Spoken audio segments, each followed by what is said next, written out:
And here we are, ladies and gentlemen. Welcome to the OneRing.net Torn Tuesday. Again, it is our Tuesday live stream with the entire universe of Tolkien fans gathering together once again for our weekly powwow.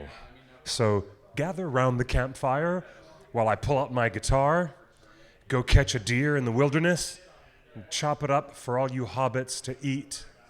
And in the middle of the night when you're sleeping, and all that venison is settling so nice in your tummy, maybe I'll sing an old song from the days of the First Age, singing something quietly to myself about Beren and Luthien. And maybe, possibly, one of you sleepy hobbits might wake up and actually ask me a pertinent question about who is this sad, lovely woman that I'm singing about.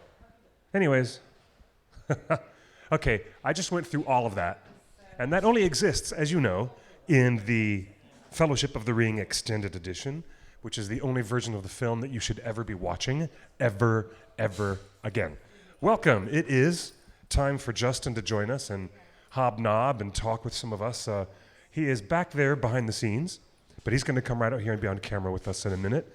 I do apologize to our weekly viewers. You're looking for my better half, and she is not here. Chelsea Schwartz, the inimitable, the lovely, and the always vociferous Chelsea Schwartz. Unfortunately, she got booked working on one of those big Marvel shows. I think she was working on some Marvel project, like she usually is. But she's on set working, and so it is now up to me and the hard-working staff of Scum and Villainy Cantina. Oh, wait. Hello. Who's that? Ladies and gentlemen, I know you haven't seen him on camera in a very long time, but hello, Justin. How are you, good sir? Hello. What? Oh, did you just... I'm sorry. Did you just do that? Grab the wrong mic. So, Hi, everybody. Look, I've also got... I love this new chat room. I love this chat going on. I love that you have fluorescent orange on your shoes, and I do as well. We're both matching. Look at all the... If you can see this. Our shoes have this weird fluorescent orange thing going on. We're just on the same wavelength, like once in a blue moon. It must be Friday the 13th this week. Friday, is it really? Only crazy things happen. Hi, Aruana, Aruvandi, Monocrusos. There's Ellen. Hey, Ellen. Vicky, Kaylin. Hi, Pipsky. Princess Toy Nerd. All of our regulars are in the chat room. I love seeing the regular one. Cliff, did you see the big news? I know you've been busy at work. I don't know if you can browse the internet at work, but I have. Huge news today. I have seen the news. Huge news Mr. today. Sean Parker, and for those of you folks who know anything about the history of social media and modern tech, Sean Parker, we've got it up on screen now. The man named Sean Parker, who was in the movie The Social Network, played by Justin Timberlake. This is Sean Parker, who has now gotten into a big investment deal with Peter Jackson's... He's bought Weta Digital. He didn't buy it. He became the major investor. He became a major investor. The only outside investment that Weta has ever taken. Weta Digital, which means our Academy Award-winning friends, working with Peter Jackson and his whole team, with Richard Taylor being over there at Weta Workshop. But Richard is CEO of Weta. And that includes Weta Digital as well? Yeah. I thought he spends most of his time at the workshop. His passion is the workshop obviously. That's where he started. That's what he does. There's Weta, and then there's Weta Digital, Weta Workshop, Weta Game Shop, which is the Magic Leap stuff. And then next to those guys is like Park Road Post.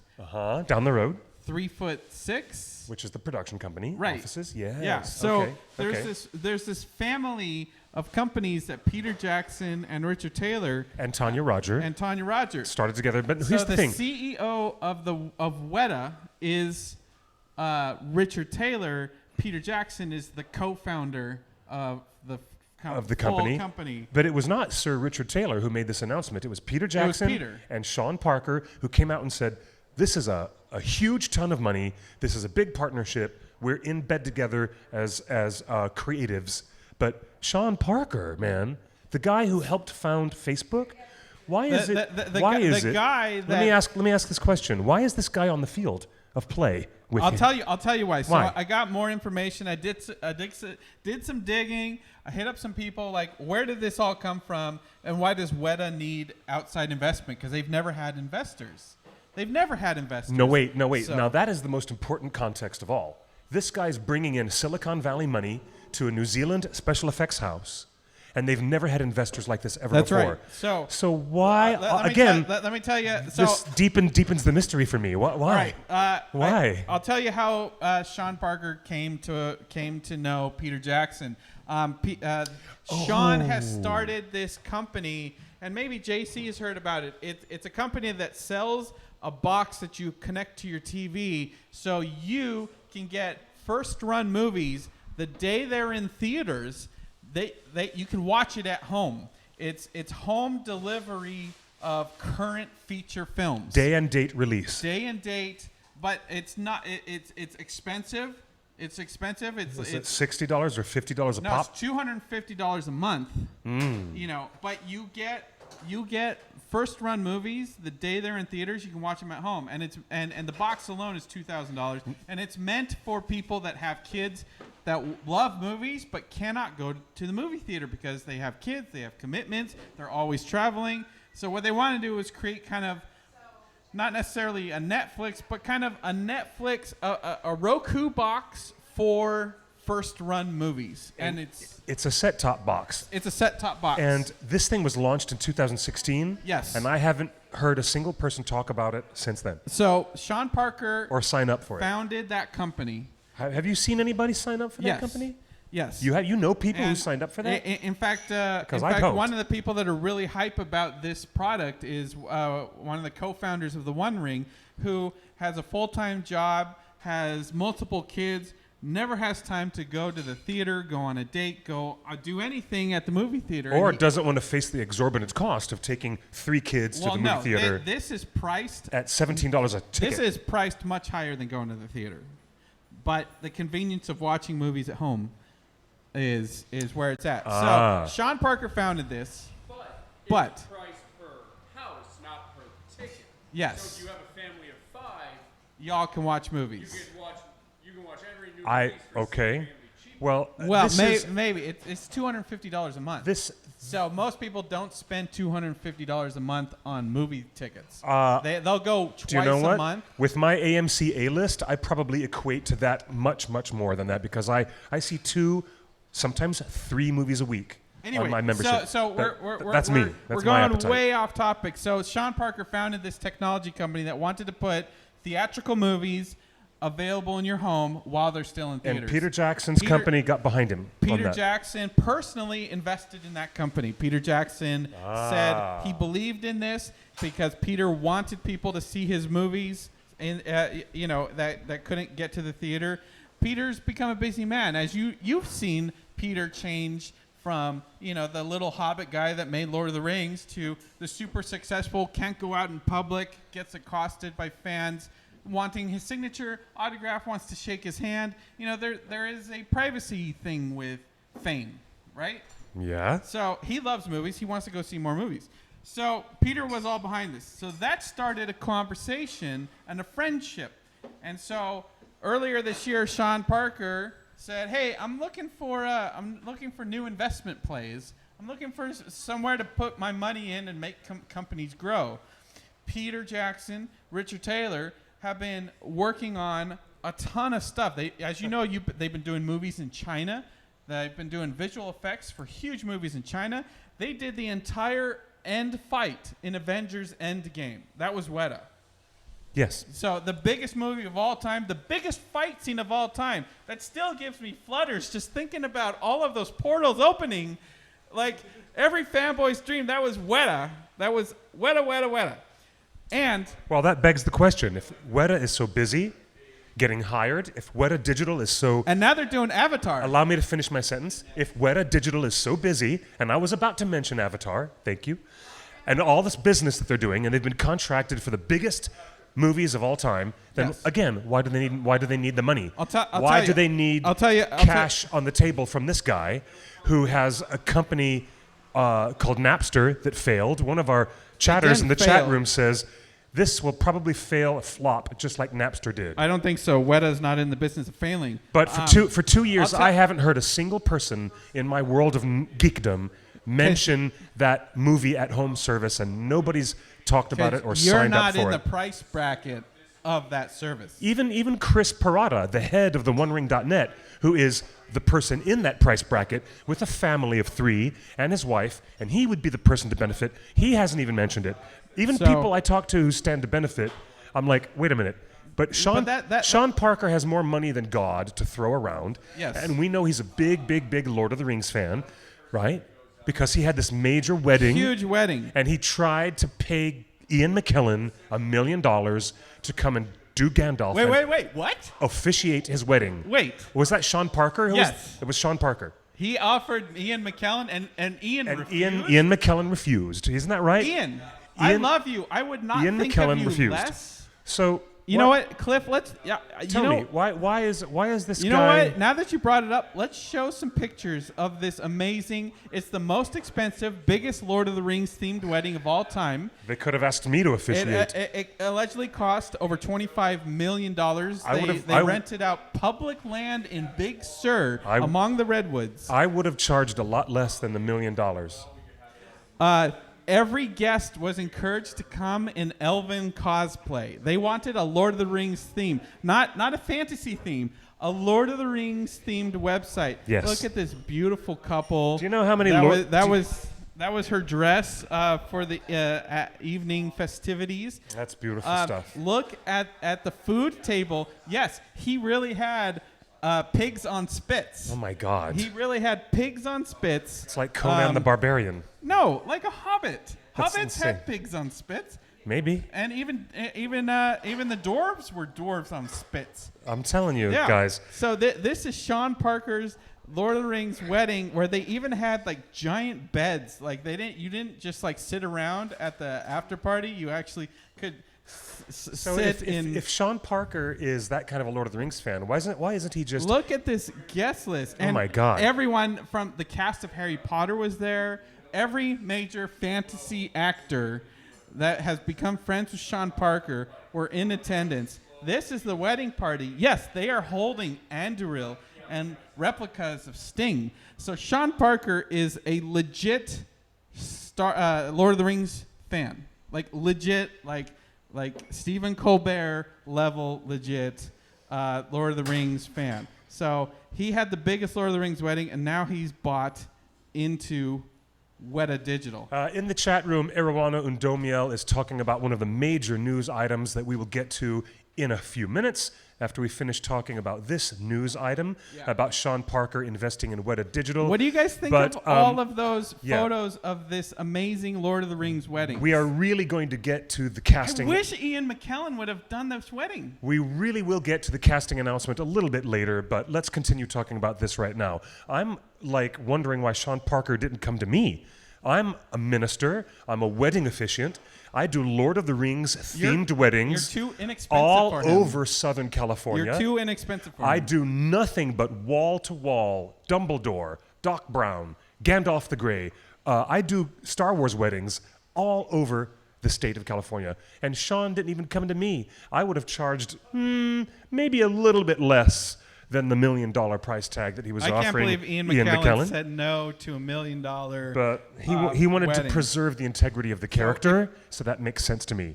I applaud you, Ian, for turning down that job. You can see all of Sean Parker's Lord of the Rings wedding photos in Vanity Fair. Just Google it. Google Sean Parker wedding photos. Vanity Fair has a bunch of photos that you can do. You would have been better, Cliff. And I bet you if Thanks, they knew Sean. about you, they would have hired you after Ian said no. Now, here's the thing. Why is it Sean Parker, being the biggest Lord of the Rings fan that he is, Yes. obviously, Yes. why is he investing money in Weta Digital, like I asked a few minutes ago, when everybody from James Cameron on down is pumping money into Weta Digital and hiring them? They're so busy. What is this possible expansion? Let me tell you why. Let me tell you why. Can you look into your crystal ball and tell me the future, Yes, Justin? yes. What's going to happen? Let's look up the crystal martini glass. I'm very intrigued by this. And see what the glass says. As the song goes from How to Be a Millionaire, I've seen the future. I can't afford it. If you remember that song, but go ahead. Okay, tell me. So Cliff, one of the things about television series production is that there are big breaks in between series. Right? So they'll do a whole first. They'll do the series season 1 of Lord of the Rings all in one go. It'll take like 6 months or a year, right? And then everyone will go on break for a year while it gets released. It's on the air. The script writers come back.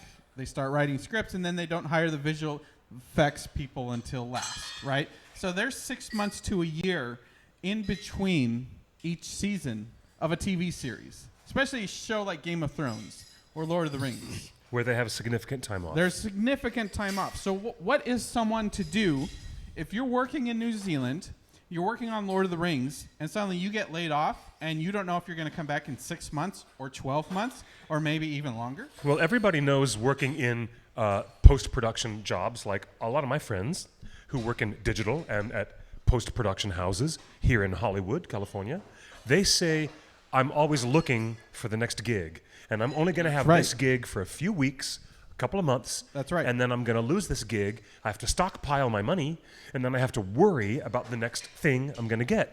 But and that's not just employees. That's not just the workers, right? The contractors. It's the side guys who are on the side. It's not just the visual effects people that are doing the work. It's the managers of the company. So this is top of mind for guys like Richard Taylor, who has all these incredible artists, world-class artists working in New Zealand. So he wants to keep them busy, and this cash flow will help keep them hired? So this cash flow, one of the reasons that an effects company could use this cash is, let's say a show ends. Let's say Avatar ends, or Avengers ends, or the first season of Lord of the Rings ends. They really don't want to lay off everybody because those guys will find other jobs back in the States. Oh, great. Okay. Right? I get that. So, I get that.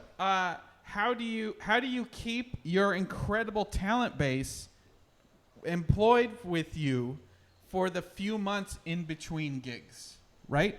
And yeah, it may not be from season 1 to season 2 of Lord of the Rings. They may finish Lord of the Rings season 1. There might be like a 2-month break, and then Avatar 5 kicks in, or the next Marvel movie kicks in, right? So there might be a few weeks. So they need money to keep people employed around the office in between those long breaks. Also, the other reason that you can use a capital investment like this is Weta has involved in Magic Leap. You know, there's a bunch of video game stuff and interactive experiences with Magic Leap and theme parks. And, you know, they did that big museum, that World War I museum that Weta did with the big sculptures. Yes. So there's a bunch of projects that just require, you know, that have long lead times, that have long productions, you know, 2 to 3 year production schedules. So they want to be able to have a little bit of money so they can just have a layer of people that are just Weta employees. They're not Avatar hires. They're not Lord of the Rings hires. They're not Marvel hires. They're Weta hires that can work on all these projects. So it just gives freedom to keep people employed longer than a project. So you envision that this cash infusion from Mr. Parker is going to change the actual hiring status and the level of retaining talent. It's going to help them retain talent. I mean, and artists who will continue to work. But I just figured they'd be continually busy because they are so damn busy on everything. But you know how busy it is. Like, let's say you were working on Avatar, and then they get Avengers Endgame. Like, you're busy on Avatar. So both these movies are happening at the same time. Suddenly, Avengers Endgame is done. And Avatar is already staffed up. So there's no more room on Avatar. Oh, okay. Right? I get it. So Lord of the Rings is in production right now. And we have breaking news yesterday coming out of New Zealand. TVNZ is one of the biggest television networks in New Zealand. In fact, it's like the CBS of New Zealand. Or the BBC. The BBC of New Zealand. New So Zealand, yes. TVNZ. So the biggest production company, the head of the biggest production company for TVNZ is a company called Great Southern. A guy named Philip Smith in Queenstown. He's the CEO of Great Southern Productions. Says it's been a real challenge to create any new TV shows. It's been a real challenge because the New Zealand industry, particularly at the top level in terms of crew and expertise, is being snapped up really fast by Amazon's Lord of the Rings show. So I see that. All of the exceptional talent in video production and television production is being snapped up right now, today, as we speak, in New Zealand.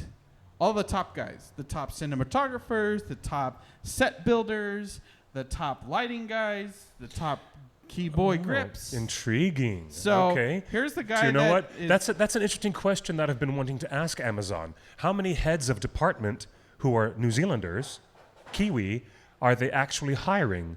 Because that little video that they showed us a month ago has all Americans in it, and some Spanish people. South America. There are no New Zealanders shown in that video from Amazon from a month ago that has any HOD, heads of department, from them being familiar Kiwis or people we've seen who were heads of department for props, bigatures, costumes. I'm quite curious. So this is a first confirmation from this news report Lord of the Rings, Amazon's Lord of the Rings is they are scooping up everybody. They're scooping up some scooping Kiwis. up everybody. That means the top tier TV shows that are not Lord of the Rings out of TVNZ. Yeah. TVNZ. There's no crew to work on. There's nobody left to work on lesser shows or on other shows. Yes. I don't mean to say lesser. I mean other shows. Yeah. I mean, smaller projects. So it's very competitive, right? So what does Weta Digital need money for from Sean Parker? It needs money to keep the talented people there so they don't go skipping off to Digital Domain Intriguing. and ILM and all the other competitors moving to China. There's a ton of visual effects experts that are doing work in China now. So you finish in New Zealand, you finish your project at Weta, and then you go up to China and you spend 2 or 3 years doing there. Meanwhile, season 2 goes into production on Lord of the Rings.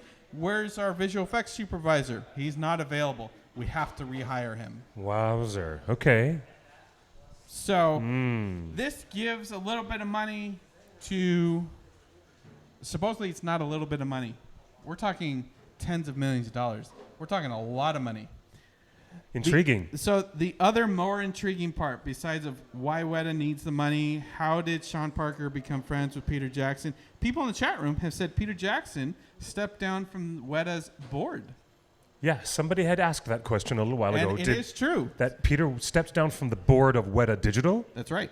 But not the other branches of Weta. Correct. So okay, just to be clear. You've got Peter Jackson and Richard Taylor. You've got the Weta companies. You've got 3 Foot 6. You've got Park Road Posts. You've got Weta Workshop, Weta Game Shop, Magic Leap, Weta Digital. You've got all these organizations. So all of them have their own kind of board of directors. So Peter Jackson, he was so busy that he stepped back off of the board of Weta Digital, but doesn't mean he still doesn't own it. He still owns it. Him and Richard and Tanya still own it. Mm-hmm. So Peter's involved. Peter brought Sean Parker in on the mix, and our theory is Richard Taylor was involved in the room, but there's no reason to have 3 people quoted in the press release. Well, hello, Red Raw Blitz. He has joined us in the live chat. He says, yep, I know a few people who left Avatar to work on Amazon's Lord of the Rings. There we go. In New Zealand. So we have it here in the chat room. People are saying that people that were on Avatar are now on Lord of the Rings. So that's the difficult part, right? So if Lord of the Rings is going to be the most expensive series of all time, all hands are on deck. They've hired everybody in New Zealand that they can possibly get their hands on. They're hiring everybody that they possibly can of all the productions. What happens at the end of season 1? Where are they going to go? What happens end of season 1, Lord of the Rings, and Amazon says, hey guys, we'll come back to you in 6 months, maybe 12 months. We got to put this out on the service and see how it does. So what do you do for 6 months? If you're making a salary, you live in New Zealand, you've got a house, you got a wife, you got a kid, you got a girlfriend, you got an apartment. What do you do for 6 months? What if Weta doesn't have the work? What if they're waiting for Marvel to approve some scripts so they can get Miss Marvel 2 and all those other Marvel series and all those other Marvel films? Like, there's so many unknowns that how do you keep people employed between projects? You just need money. And that's what Sean Parker has. He just has money. Here's the other interesting thing. How about that? And that, well, you know what? I guess they were pretty, thank you, Jamie. Thank you, Jamie. I'm glad that they made an announcement like this together, because if Peter had not made this announcement with Sean, that would have seemed a little weird. Yeah. It was interesting that they both came out and made this announcement together. No, it needed to be not Richard and Sean, not Sean. It needed to be Peter. Peter and Richard. It needed to be Peter and Sean. But you know, and the other bullet point, just to kind of wrap up the whole Sean Parker news, is we know Sean Parker is a huge Lord of the Rings fan. Again, let's look at one of those photos of his Lord of the Rings wedding in the forest. Oh my gosh! I mean, like. The ultimate, most expensive Lord of the Rings wedding of all time. Sean Parker, huge fan. Like, the level of fandom for Lord of the Rings rivals Stephen Colbert. I think you would have a wonderful conversation with him if you ever met Sean Parker, Mr. Cliff. Do you know what? Let's say that right now. Put this out into the world. Mr. Parker, you're more than welcome to be our guest and come to be part of Torn Here Tuesday. At Scum and Villainy. TheOneRing.net and all of our geek friends here at Scum and Villainy would embrace a conversation with you, Sean, to talk about how you relate to Tolkien's words and his works, the way that we do, so we can understand a little bit more about your professional outreach to Mr. Peter Jackson's ecosystem of Lord of the Rings filmmaking. The other thing that's interesting here, right? Sean Parker now, as co-owner of Weta Digital, Sean Parker is on the receiving end of Amazon's Lord of the Rings money. So if Weta Digital is doing the visual effects, they are paying money. They are cutting big checks to Weta. Now Sean Parker is actually making money off Weta. The other way to, because he owns it. He co-owns Weta Digital. So if Amazon pays them and there's a little bit of a profit margin, he's involved in that. Okay. The other way to look at this is maybe Sean Parker is such a Lord of the Rings fan, and maybe he has such a large amount of money that he wants to make sure that if Amazon defaults on a payment, or if they don't approve a budget of the highest caliber, maybe Sean Parker is there to say, I'll pay for it. To help save the day? Maybe Sean Parker wants this TV series to be so good that he's putting his own money that Amazon and Jeff Bezos wouldn't. Maybe he's putting his own money on the line to make the effects even better. Okay. Either way, Sean Parker is helping make sure that Lord of the Rings is the best dang TV show ever produced. Well, he's got nothing to do with the writer's room, so I don't know how he can even do that. Visually, he's... Visually, you mean visually. Visually. Okay, yeah, visually. okay, you mean visually. Yes. Yeah, we still don't know if the TV series that Amazon is preparing will have enough fidelity to Tolkien's original works. That is still the biggest question mark. But what they do have in their pocket is a character actor who has now become a lead role. He's a leading man now. I would say that Will Poulter, the British actor, who everyone familiarly got really knowing well because we're all Narnia fans, okay? We just have to admit it, there's immediate Venn diagram circle that overlaps all of us Lord of the Rings fans into Narnia. It's just a default thing. But in watching Voyage of the Dawn Treader, you realize that young kid who plays their cousin, Eustace, who is so annoying and so out of control, and ends up having, in the eyes of C.S. Lewis, a more significant story arc of change that character goes through across a couple of books. That would be Will Poulter. That's right. Ladies and gentlemen, the man from Bandersnatch, the man from Black Mirror Bandersnatch, who was programming the most wicked, crazy 80s 16-bit video games, and decided to take you, the viewer, and the other lead characters on a drug-induced video game trip of choose your own adventure in Wait, Bandersnatch. he was the main guy in Bandersnatch? He was the other main guy. He was one of two that's leads in Bandersnatch, which is up for a ton of Emmy Awards, by the way, because it was so unique, that you could choose your own path in the narrative, like a choose your own adventure book. Not only do we know him from those things, we know Will Poulter from Maze Runner.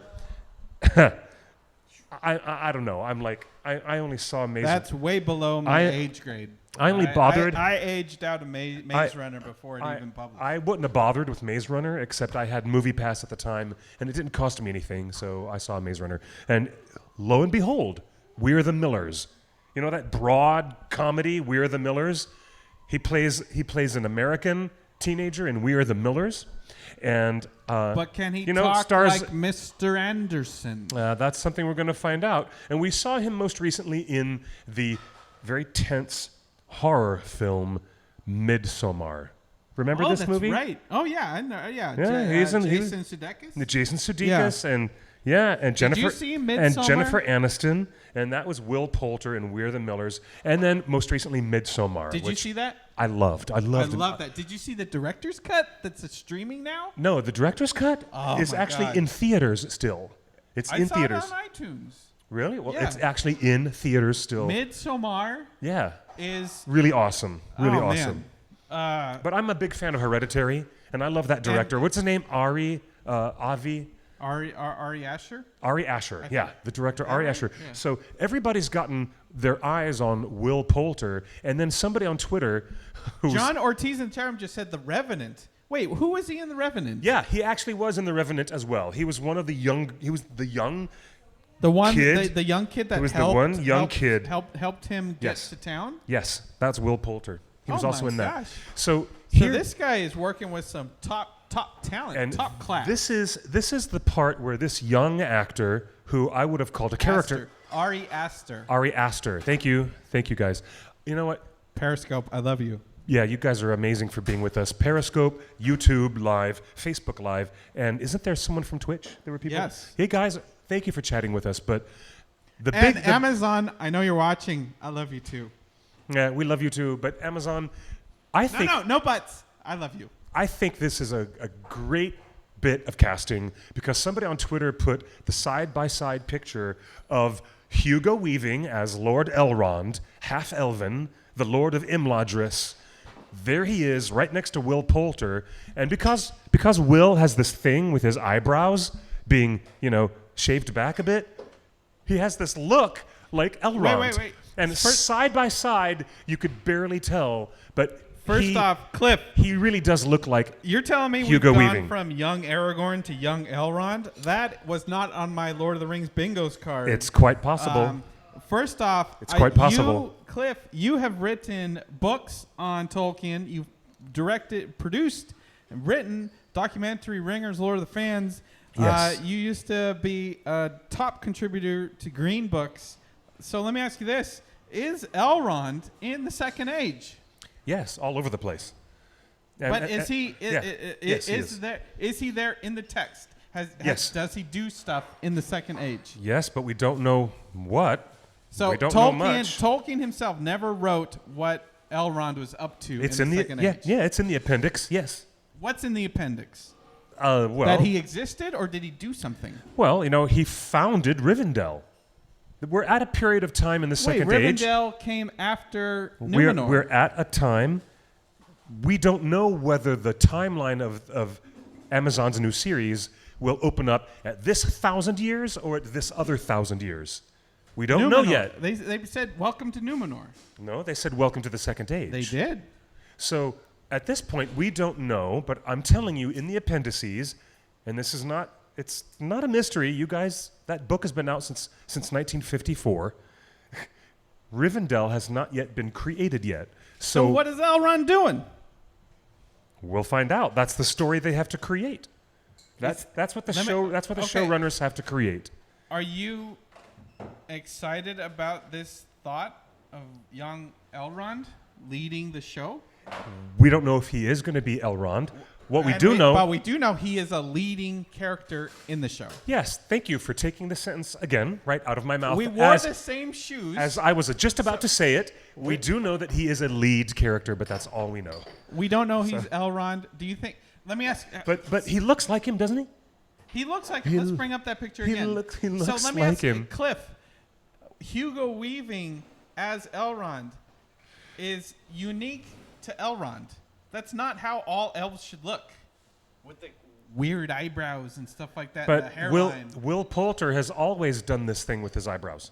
I know, but what I'm thing. saying is, have we accepted in the Peter Jackson cinematic universe that Elrond's eyebrows, Hugo Weaving's eyebrows, are just accepted as elvish eyebrows, not Elrond's eyebrows? What about Lee Pace and his eyebrows? Oh man, when you're talking about elves and their eyebrows, you got to talk about Lee Pace and and I know. Thranduil. But wait a minute. My heart Here's gets the thing. flutter. There's also with Lee Pace. Elrond has his brother Elros. This is a wonderful way to have his brother, who has what was never his kid name? His El Rohirrim? No, Elrond's brother. We're not talking about Elrond's children, because at this point in the story, he may not even have those kids yet. We don't know yet where in the vast Second Age Amazon is going to land their chronological line of storytelling. We don't know yet. But what if it's not? What if it's our mistake to think that Mr. Will Poulter would be Elrond, just because of the playfulness of the internet reminding us of how much they look alike?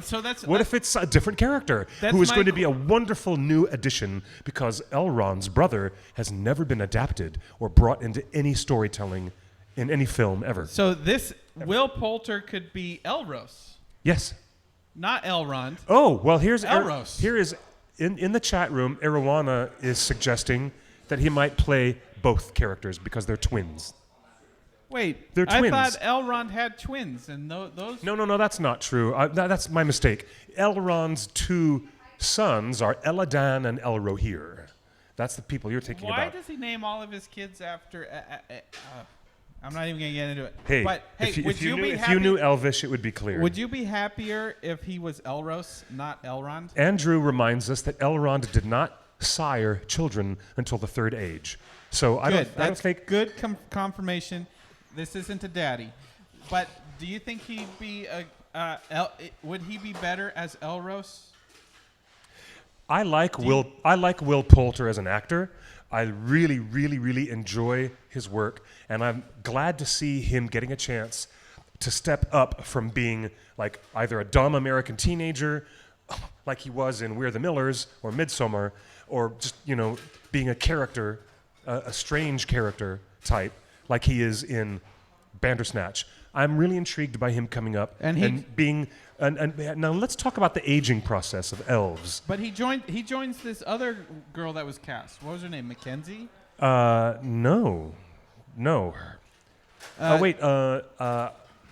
So she is let's see. a lead character, but we don't know what.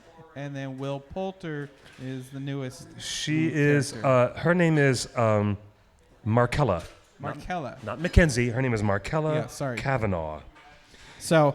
And now here's the thing about Sean this. in the chat room just asked, was Elros offered to be the first king of Numenor? That is correct. Elros became the first king of Numenor. He became, or he was offered and refused? No, he became the first king of Numenor. But I thought Numenor was a land of men. That's because Elros chose to be a man. Elrond is of mixed lineage, mortal and elf. He had a choice. His brother, Elros, was also of mixed lineage, mortal man or elf.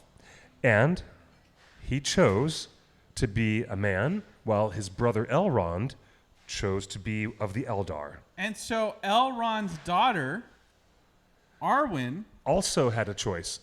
And she chooses a mortal life. Yep. Wow. Because she would rather spend one lifetime with you, Aragorn, than face all the ages of this world alone. So Elros becomes the first king of Numenor, and his Numenorian king name is Tar Miniatur. and he becomes the first king of Numenor. So Wait, Elrond's brother chose a mortal life. that is correct. And Elrond, later in the Third Age, saw what it did to his brother and prayed that his daughter would not choose the same fate. That is correct. And she chose the same fate. That is correct. That underscores the heartbreak that Hugo Weaving was trying to convey in those scenes with his daughter. It really does underscore that. Yeah. Yeah. I am suddenly really hype about this character, and I hope Will Poulter is not Elrond. Elros. He shouldn't be Elrond. Like, give us a story of Elros, and then at the end of the third season, introduce Elrond to an unsuspecting audience. So when you think about it, you realize that the first king of Numenor, which was Elros, Tar in miniature, he is a descendant of Aragorn. I mean, Aragorn is a descendant of him. Aragorn, a direct descendant of the kings of Numenor, including the fact, if you go back far enough, Aragorn is very, very, very distantly connected on the Numenorian line of kings to Elrond's brother, Elros. Shut up! If he had been alive, Elros would have been not only, Elrond's brother, but he would have been Aragorn's great-great-great-great-great-great-great-great-great-grandfather. Wait. This starts to get incestuous. Uncle. He would have been Arwen's uncle. He is. Elros was Arwen's uncle. No, Aragorn is Aragorn's Arwen's uncle. Arwen's cousin. By how many generations and how many thousands of years? It doesn't matter. You don't marry a cousin. How many thousands of... Okay. Yeah. Well. Now we're getting... Whoa. We're going to have to unpack this with a whiteboard. And you know that meme, was like where he's in front of the whiteboard and trying to map this out? We're going to have to do that. Because if Aragorn's related to Arwen, it changes my whole view of Lord of the Rings. So when I watch Return of the King on the big screen this Sunday in select theaters nationwide, I'm going to be thinking about kissing cousins. But if Will Poulter comes into this project, let's ask our friends who are with us in the live chat, would you like to see Will Poulter playing the first king of Numenor? Or as Elros? Or would you actually like him to be the younger version of Hugo Weaving and be Elrond and see his storyline with the establishment of Rivendell? Or would you like to see this man play the part with the establishment of Numenor? But then again, this is just wild speculation, because as far as we know, Season 1, Episode 1 of this Amazon series might take us so far down the narrative, chronologically speaking, we might be centuries after the founding of Numenor. That's what everyone in the chat room is saying. It's centuries between these families. But if these people live centuries, then it's... So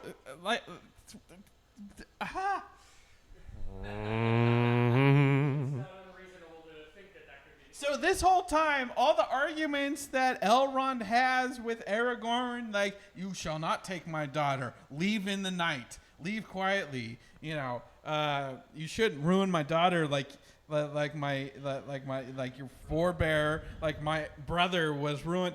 Oh my gosh, this adds a whole level of subtext. There's even more subtext in the Silmarillion. When you're talking about... Do you think they have the rights to what you're about to say?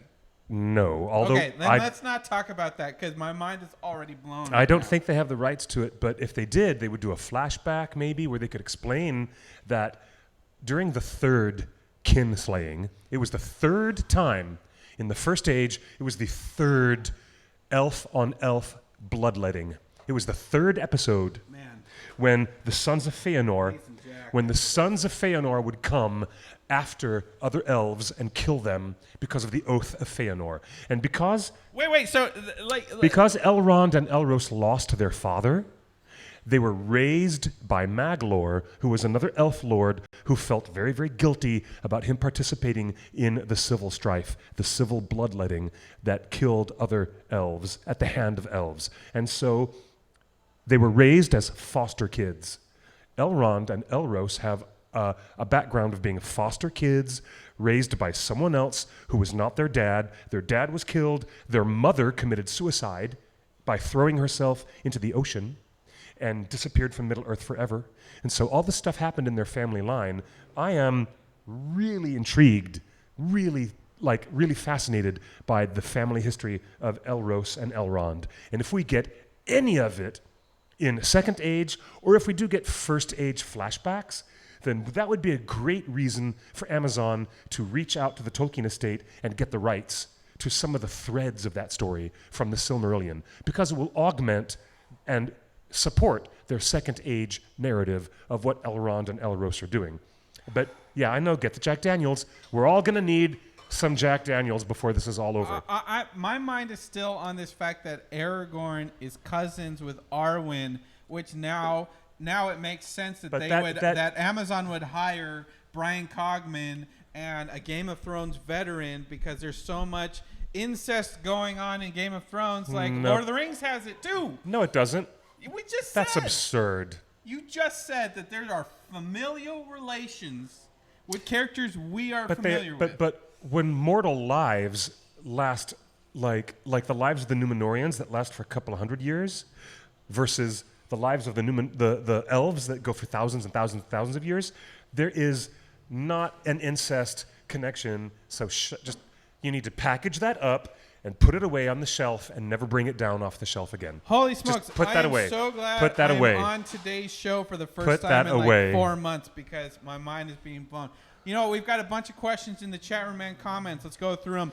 Cliff. Yes, I know, Andrew. The Silmarillion has lots and lots of very specific and shocking moments of incestuous relationships, but it's not that much in the Second Age, and it is not illustrated by the family relationships that we are talking about right now. Okay. I'm just talking about an ancient line of connection between Aragorn's Númenórean blood and who Elros is as the first king of Númenor. But because we're talking thousands and thousands of years, there is but no... But these people live thousands of years. These races of elves live thousands of years. Not the So men. it's like- Not the men. Not Aragorn's line. That's why Aragorn's descendants, his descendancy, is far enough away from the past. Okay. So let's breathe, hit some of these other everybody. questions. Breathe. I am out of breath. Does this mean that we might see the origins of the Witch King and the Nazgul? Nigel, that's a great question. If you want to see the origins of the Witch King of Angmar and the Nazgul, we have to talk about whether we will That's see... way later. Well, that would be That's way Third later. Age, right? Yeah, but we don't know whether the Rings of Power are going to be forged early or late in this first season. We don't know how much we're going to see. And you have to have the rings forged, and then you have to have the process of Sauron distributing them to corrupt 9 mortal men and great kings. The expectation is this series is about all the rings. That's the expectation, that this series is not just about the 9 rings of men. You know, but all the rings of power. The dwarves, the elves. How does all of Middle Earth get corrupted so we end up in the Third Age and a giant flaming eye? Yeah, we'll get to that. But you know what? I'm intrigued. So I'm what very else? intrigued. What else? What other questions do we have? I want to see Tom Bombadil. I don't. Unless they're Dunedain. But even though even a few centuries. Erwan is on the same tip as I am. Lord of the Rings meets Game of Thrones. I mean, come on. Wow. Wow. Men don't live centuries. Sean, men don't live centuries. Yeah, they do. Well, Elros was given a chance to live for centuries because he was like the Methuselah of all kings of Númenor. He was like Old Testament Methuselah, where he could live for like hundreds of years. So, hey, how does Elros fit into the story of Sauron? Does Elros and Sauron ever cross paths? Ask again. Does Elros and Sauron ever cross paths? No, not that I know of. No, not that I know of. So. Yeah, I'd be okay. And it's true. Elrond and Elros were twins, and that is very true. They are twins? Wait, so Elrond had twins, and he himself was a twin? Yes, he was. Yes, he was. So Will Poulter could play Elrond and Elros. And you know what? That is also true. She was transformed into a great white bird when Elwing. Thank you for our live chat, folks, to remind us of the incredible granular details. Elwing was, Arendil and Elwing is a story, right? And Arendil. She was Elwing, who is the mother of Elrond and Elros, was forced to abandon her children when the sons of Fëanor came for the Silmaril that was in her possession. Rather than give it over, she threw herself into the sea and was transformed into a great white bird. She flew continuously until she found her husband's sailing ship, the Vingalot. Then, on behalf of the elves and men of Middle-earth, they chose to sail for Valinor in the faint hope that they could make a final plea on behalf of those who suffered under Morgoth. When they arrived, Elwing chose to accompany her husband onto the shores, even though she knew it might mean her death. When Elrond journeyed to visit the Valar, Elwing walked on the shores, eventually meeting the elves of Alqualonde. There she told them the tale of what was happening in Middle-earth and became much loved by them. So she stayed there, and Wait. So shards of Narsil are the sword of Elendil. But I said Elrond, not Ellen. Elrond. Yes. Is a separate than Elendil. Yeah, Elrond was the mariner who had the star upon his brow, the Silmaril. So what is Galadriel's light from? Isn't that the light of? From Elrond. Yeah, the light of Elrond. So not the sword that Aragorn wields. The light of the Silmaril that Elrond bore upon his brow is what Galadriel, captured in the vial of water. Her vial contains the light of Elrond. And right now you're talking about Arendil, Elrond's mother and father. Elrond and Elwing, okay? Now here's the thing, all right? The Valar gave Elwing a choice, and Elrond, both of them, to which kindred they would belong. Elrond, out of respect for his wife, allowed her to choose for both of them, and she chose to be counted among the elves in honor of her foremother, Luthien Tinuviel. A white tower was later built for Elwing where she could live.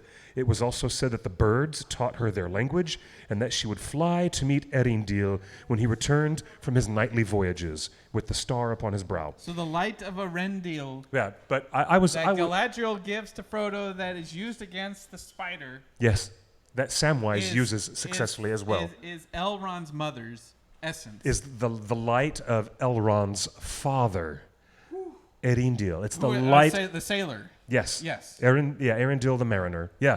Great stuff to talk about in terms of lore, granular storytelling. So the theory, here, guys. The theory is that Will Poulter has just been cast because his eyebrows look like Hugo Weaving, and also he's a great actor. He is a really, really, really talented actor. And JC, you've got some thoughts on this. And I find it really amazing that a man who played a major character as a young boy in the Chronicles of Narnia is now lifted right over the page from C.S. Lewis to J.R.R. Tolkien, and now he's cast in Middle-earth instead of Narnia. I think that's one of the coolest connections of them all. So you could almost say that Elrond's family is like the Skywalker family. Yep. Where they're connected quite to a bit. Everything that happens. Yes, they are. Good, bad, everything Yes. in between. Yes. Crazy. Yeah, it is. It's crazy to learn. I'm glad you guys are learning my some God. more of this. All right. Now, Eravandi. Lord of the Rings came first, by the way. Let's remind people. Lord of the Rings was published 30 years before Star Wars. All right, Eravandi. The chat is just blowing up with people. Guys, I appreciate that you're seeing my mind Yes, blown. it is. Eravandi, thank you for reminding us that the legend of Elrond was one of the earliest pre-Silmarillion stories of Arda that Tolkien ever wrote. Rebecca, I It's true. appreciate the support. Rebecca says you can read it all 10 times and still mess up names and who yes. bred whom. Yes, and Andrew, it is true. The light of Elrond is supposed to be represented by the planet Venus in our There was night, a in our question skies. earlier up about Christopher Tolkien. He's 95. The question was, if Christopher Tolkien dies, really soon. Will the Silmarillion rights become available? The short answer is no. Not Well, right now. the short answer is no, but there might be limited case-by-case basis For the show. for the show. If the show continues with its huge tapestry of history in the Second Age, and if they have need of making a reference, a back reference, It's on a case-by-case basis. then what they'll do is they'll approach the Tolkien estate and they'll say, hey, how's it going, guys? Can we write a little bit of this You want narrative? a little bit more? And they'll say yes or no. Yep. So Christopher's not in control. He's not involved. He's an old, feeble man now.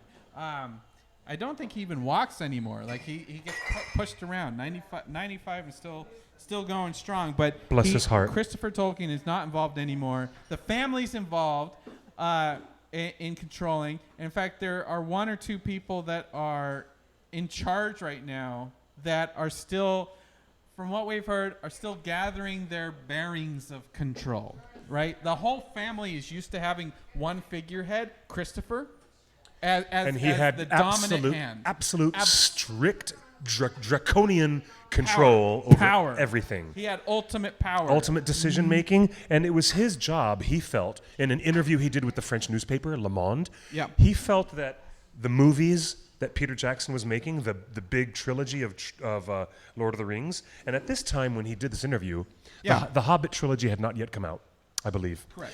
And Christopher Tolkien felt that nothing was worse for tarnishing the legacy of Tolkien's literature and his words than the movies.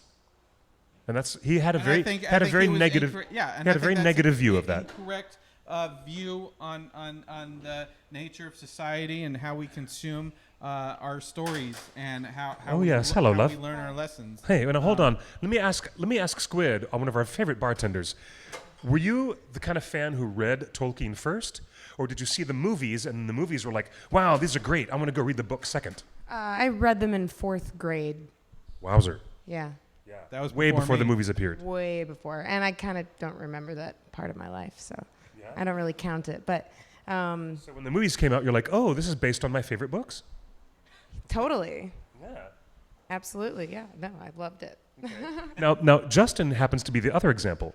He was the guy who was like, oh my God, Never read the books. these movies are they turned on all the lights in your Christmas tree. And Justin was like, wow, the light bulb moment after the movies, and you decided, I want to go dig into Tolkien storytelling afterwards. Yeah, Right. just like with Michael Crichton. I didn't read Congo until I saw the movie. Intriguing. Do you know what? There are it's happening right now with Stephen King as well. Yeah, that's right. A lot of people are rediscovering Stephen they're King. really digging into Stephen King books now because of the success of these 2 chapters of It. You know, So- Pennywise is coming to get you. You know that, Squid. Well, Oh, Cliff, Mm-hmm. this has been all of the news. Because we all float down here, right? all the news we've talked about today, from Sean Parker buying into Weta Digital to Will Poulter coming in as a major lead role in the series to all of the best crew members in New Zealand being taken and hired by Lord of the Rings. Everything sounds like it is full steam ahead. I am excited about what I'm hearing. You know, that Weta has enough money to do whatever they want. That Amazon has hired the crew of all crews in New Zealand. Indeed, they have. In New Zealand. Well, and now this actor who just came off Midsommar, which is one of the best movies of the year. Yes. It'll mess with your head, but I highly recommend it. And also Bandersnatch, which will also mess with your head. But it's a rewarding experience because it recreates the early 80s choose your own adventure style with new media on streaming service Netflix that's able to have that with Black Mirror. One more thing that I have to say. It might be true that they're hiring all these people, like New Zealand television said they're hiring all this talented people, but I'm still curious because we have no announcements yet from the studio. Amazon, there's lots of questions that we have. So do you remember way back in the day when Ain't It Cool News did 20 questions for Peter Jackson when he was about to start the Lord of the Rings trilogy? And it became a really famous big thing where 20 different questions submitted on the internet from fans were asked, and Peter Jackson did a blowout, wonderful interview And then they did another 20 questions for the Hobbit trilogy, Okay. which was submitted by fans. Okay. And now I think maybe it's time for us at theonering.net, pretty soon, we're going to canvass and ask all of our friends on our social media platforms to submit questions for Amazon so that we can cultivate, because it's time, because, this is a thing. Yes. It's now become a tradition in Tolkien fandom to put 20 questions out for a huge new adaptation. And we're going to ask Amazon 20 questions, and we're going to ask all of you folks out there in the World Wide Web to help us by submitting some of your questions, and we'll do that in a future post on Twitter and on Facebook. That sounds good. This will be really fun. We've got a question from Really Arn in the chat room saying, am I to understand that Weta Workshop is involved again? Now, Weta has not been announced in anything Amazon has said Not yet. for 2 years. Not yet. Weta's name has not been announced once. Not yet. So, however, we do anticipate. We anticipate. I am more confident in saying Weta's involved than I am in saying that young Aragorn was originally the show. So they would be fools not to employ Weta Workshop. Period.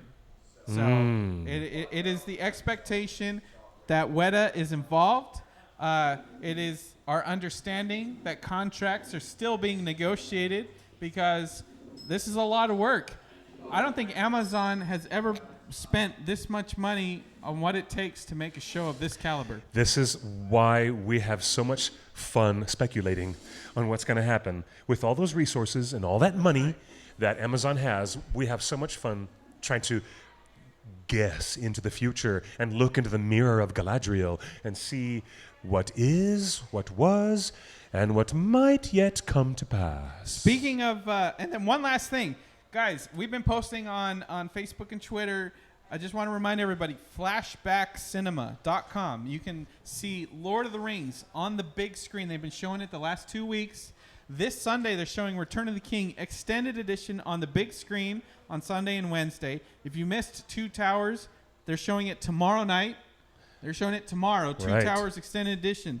In local theaters across the country. Local theaters across the country. So is look this a it up. Fathom thing? No, it's not a Fathom thing, but it's like Fathom, right? Okay. It's a bunch of yeah. similar theaters. Right. So, but I went to Two Towers. I went to Fellowship of the Ring. They didn't announce that it was extended edition. When you show up, it's extended edition. Well, that's the only way to watch the films. And I tell you, Two Towers is a wonderful, beautiful movie. It is the best. It's the best of the three. It is the best movie Definitely. to see on the big screen. Oh gosh, yes. Because the Battle of Helm's Deep. It's the size thing. The movie opens with the Battle of the Balrog and a tiny little Gandalf, and then that's the most fantastic opening where Frodo is having a dream of Gandalf falling down. And then down, and the size of that oh wow, cave. That's and then, amazing. And the movie ends with the Ents battling Isengard. Yes. So and you have little hobbits on the Ents, and you can only see the detail on the big screen. JC, owner of Scum and Villainy. I want to ask, because you are raving about Two Towers. Do you think, though, that the pacing of Fellowship matches the writing of Tolkien better than the pacing of Two Towers? Like, Two Towers is awesome, but it feels more like an action movie than Fellowship, which is kind of meandering and kind of just takes its time to get everywhere. Mm-hmm. And doesn't have the, I'm going to use the word cheap thrills, but the thrills of Helm's Deep and the thrills of all of, the party splitting up. Do you think that Fellowship is a better, maybe it's not as fun to watch on the big screen, but do you think it's truer to Tolkien than Return of the King or Two Towers? I think fidelity to the original is best kept by the Two Towers and Fellowship. The Return of the King falters at certain moments in fidelity to Tolkien, especially because of the removal of the Scouring of the Shire. Yep. And ultimately, in the theatrical edition, we never see the ultimate fate of Saruman. Someone in the chat was saying maybe they're going to cast Charles Dance from Game of Thrones to be Saruman in the new show. And that's not going to happen, my friends, because there are no wizards in the Second Age of Middle-earth. There are no wizards, and there should not be any wizards in Amazon's TV series, period, because they don't show up for thousands of years later. We'll talk about But that. We'll talk about that later. To quickly, very succinctly, before we end our show, I'll tell you. But I have an opinion on this. I'm telling you, the fidelity of Fellowship of the Ring as a piece of storytelling is more effective because it has the burden of all the exposition and opening up the story, setting the stakes so high that all the characters get motivated to go on this crazy journey, but by the time it's over, and Frodo is standing there realizing, my friends are dying. Gandalf is dead, like Boromir's dead, all my friends are going to get killed, I have to run away, I have to leave. That is probably the most effective piece of storytelling, and that's why everybody usually chooses Fellowship as their favorite of the 3 movies. Me and you, we have our own opinion. We like The Two Towers as our favorite of the 3 movies. Most different from Tolkien. So many more changes. Return of the King is more different. No. Two Towers is the most different. Well, I don't know about that. The hobbits are in the town. What's the town at the end? What? The town at the end? Yeah. Where the hobbits end up in the river town? The Grey Havens? No, No. End of Two Towers. Oh, at the end of the Two Towers, they end up in Osgiliath. Osgiliath. Yeah, that's where. Well, Yeah. that's Yes. a big deviation. Where That's a big deviation. Faramir drags Faramir- these characters all the way to Osgiliath. Also, yeah. Faramir is just a complete deviation. Just the entire character is a complete deviation. Well, that did piss off a lot of fans when the movie came out. Everything yes, it about the Two Towers, it has so many things that are different. Also, that movie is so hectic, and it feels like an action movie, as JC was saying. Yeah. Because it was so hectic that the editor of the Two Towers never worked again. He said, "I'm done." It was so stressful and so hard that the editor of Two Towers, which I think is the best edited of all Hobbit and Lord of the Rings movies, he stepped away from the industry. He's like, I can't do this. Wow. Yeah. So Peter worked with a different editor for Return of the King. Yes. Wow. Okay. Each movie had a different editor. Okay. Each movie had a different editor because they were doing 3 movies in Indeed. 3 years. So there was a lot of parallel things. So anyway, this is fascinating. Recap the show. Sean Parker, the founder of Napster, the co-founder and first financier of Facebook, has now invested in Weta Digital, and he's a co-owner of Weta Digital. Which means that if Weta Digital was a 3-legged table, it now has a 4th leg under that table, holding it up. And that's a stronger table. It's a stronger table. That's a stronger table. Well, it's a bad analogy, but it's a very bad analogy. Will but Poulter has works. just joined in an official capacity in a major role. Mr. Cool Eyebrows himself, Mr. Will Poulter, Everyone from on Twitter, Midsommar and Bandersnatch. They think We're he the Millers. is Elrond. They think he looks like Elrond, but after our conversation and Maze Runner. After our conversation this week, it's quite possible that he is playing Elrond's brother Elros, the first king of Numenor. Or he might be playing Elrond himself. And Elros, because they're twins. Maybe they're twins. Maybe he could play both characters. Maybe Get paid. Will. Is this get paid. like- If you have 2 roles, you get 2 paychecks. Dude, this is really cool. Remember the conversation with John Rhys Davies where he just took a second role? As Treebeard? Yeah. And then remember all the Hobbit dwarves that were Bert and Ernie and all those trolls? Yeah, that's right. So get paid. Will. Get paid. All right. It's really great stuff. You going to go shut off the stream over there? Are you going to do it here? It's exciting. So, Cliff, this has been a wonderful conversation. This actually has been a mind great has conversation. Been blown about all the connections of Elros and Elrond and the Kings of Numenor, and Aragorn is cousins with Arwen, and now this feels like Game of Thrones. So, It is of not- course, they hired Brian Cockman. Aragorn is Aragorn is distant, thousands and thousands of years Justify it all you want. cousin away from Aragorn. But before we leave, everyone, I want to say thank you to the audience who follows us at theonering.net. Thank you to the audience that is here with us live at Scum and Villainy Cantina. Let's have a big round of applause for all the hardworking staff and bartenders here at Scum and Villainy.